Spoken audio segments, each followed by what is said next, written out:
அப்போஸ்தலர் 26 அதிகாரம். அகிரிப்பா பவுலை நோக்கி, நீ உனக்காக பேச உனக்கு உத்தரவாகிறது என்றான். அப்பொழுது பவுல் கையை நீட்டி தனக்காக உத்தரவு சொல்லத் தொடங்கினான். அகிரிப்பா ராஜாவே, யூதர்கள் என்மேல் சாட்டுகிற சகல காரியங்களை குறித்தும் நான் இன்றைக்கு உமக்கு முன்பாக உத்தரவு சொல்லப் போகிறபடியினாலே என்னை பாக்கியவான் என்றெண்ணுகிறேன். விசேஷமாய் நீர் யூதருடைய சகல முறைமைகளையும் தர்க்கங்களையும் அறிந்தவரானதால் அப்படி எண்ணுகிறேன். ஆகையால் நான் சொல்வதை பொறுமையோடு கேட்கும்படி உம்மை வேண்டிக் கொள்ளுகிறேன். நான் என் சிறு வயது முதற்கொண்டு எருசலேமிலே என் ஜனத்தாருக்குள்ளே இருந்தபடியால் ஆதி முதல் நான் நடந்த நடக்கையை யூதர் எல்லோரும் அறிந்திருக்கிறார்கள். நம்முடைய மார்க்கத்தில் உள்ள சமய பேதங்களில் மிகவும் கண்டிப்பான சமயத்துக்கு இசைந்தபடி பரிசேயனாய் நடந்தேன் என்று சாட்சி சொல்ல அவர்களுக்கு மனதிருந்தால் சொல்லலாம். தேவன் நம்முடைய பிதாக்களுக்கு அருளி செய்த வாக்குத்தத்தம் நிறைவேறும் என்கிற நம்பிக்கைக்காகவே நான் இப்பொழுது நியாய தீர்ப்படைகிறவனாய் நிற்கிறேன். இரவும் பகலும் இடைவிடாமல் ஆராதனை செய்து வருகிற நம்முடைய 12 கோத்திரத்தாரும் அந்த வாக்குத்தத்தம் நிறைவேறும் என்று நம்பியிருக்கிறார்கள். அகிரிப்பா ராஜாவே, அந்த நம்பிக்கை நிமித்தமே யூதர்கள் என்மேல் குற்றஞ்சாட்டுகிறார்கள். தேவன் மரித்தோரை எழுப்புகிறது நம்பப்படாத காரியம் என்று நீங்கள் எண்ணுகிறதென்ன?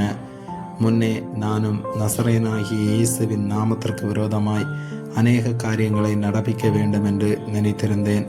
அப்படியே நான் எருசலேமிலும் செய்தேன். நான் பிரதான ஆசாரியர்களிடத்தில் அதிகாரம் பெற்று பரிஸ்தவான்களில் அநேகரை சிறைசாலைகளில் அடைத்தேன். அவர்கள் கொலை செய்யப்படுகையில் நானும் சம்மதித்திருந்தேன். சகல ஜப ஆலயங்களிலும் நான் அவர்களை அநேகந்தரம் தண்டித்து தேவதூஷணம் சொல்ல கட்டாயப்படுத்தினேன். அவர்கள் பேரில் மூர்க்க வெறி கொண்டவனாய் அந்நிய பட்டணங்கள் வரைக்கும் அவர்களை துன்பப்படுத்தினேன்.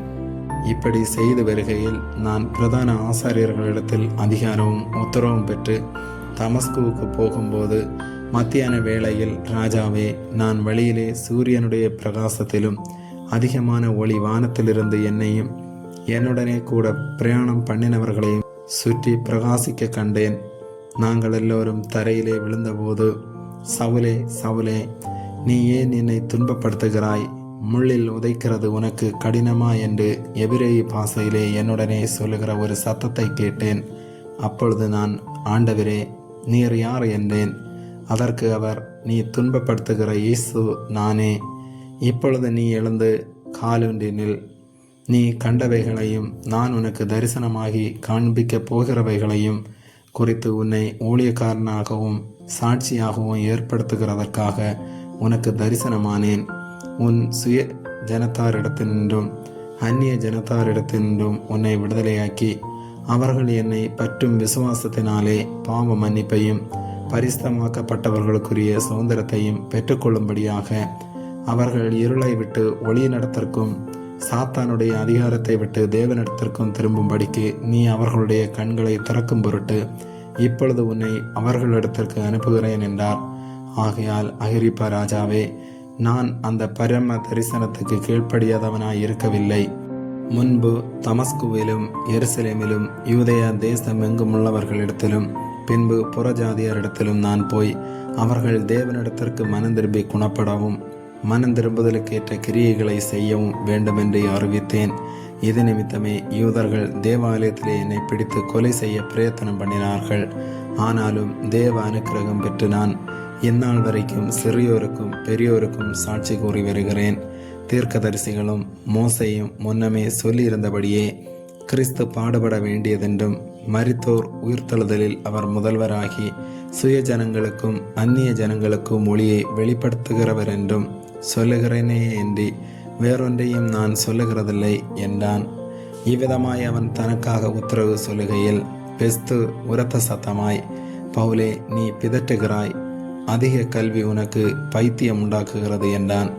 அதற்கு அவன், கனம் பொருந்திய பெஸ்துவே, நான் பைத்தியக்காரன் அல்ல. சத்தியமும் சொஸ்த புத்தியும் உள்ள வார்த்தைகளை பேசுகிறேன். இந்த சங்கதிகளை ராஜா அறிந்திருக்கிறார். ஆகையால் தைரியமாய் அவருக்கு முன்பாக பேசுகிறேன். இவைகளில் ஒன்றும் அவருக்கு மறைவானதல்லவென்று எண்ணுகிறேன். இது ஒரு மூலையிலே நடந்த காரியமல்ல. அகிரிப்பா ராஜாவே, தீர்க்கதரிசிகளை விசுவாசிக்கிறீரா? விசுவாசிக்கிறீர் என்று அறிவேன். என்றான். அப்பொழுது அகிரிப்பா பவுலை நோக்கி, நான் கிறிஸ்தவனாகிறதற்கு கொஞ்சம் குறைய நீ என்னை சம்மதிக்க பண்ணுகிறாய் என்றான். அதற்கு பவுல், நீர் மாத்திரமல்ல, இன்று என் வசனத்தை கேட்கிற யாவரும் கொஞ்சம் குறைய மாத்திரமல்ல, இந்த கட்டுகள் தவிர முழுவதும் என்னை போலாகும்படி தேவனை வேண்டிக் கொள்ளுகிறேன் என்றான். இவைகளை அவன் சொன்னபோது ராஜாவும் தேசாதிபதியும் பெர்னிக்கேயாலும் அவர்களுடனே கூட உட்கார்ந்திருந்தவர்களும் எழுந்து தனியே போய், இந்த மனுஷன் மரணத்துக்காவது கட்டுகளுக்காவது பாத்திரமானதொன்றையும் செய்யவில்லை என்று தங்களுக்குள்ளே பேசிக்கொண்டார்கள். அகிரிப்பா பெஸ்துவை நோக்கி, இந்த மனுஷன் ராயனுக்கு அபயமிடாதிருந்தானால் இவனை விடுதலை பண்ணலாகும் என்றான். ஆமேன்.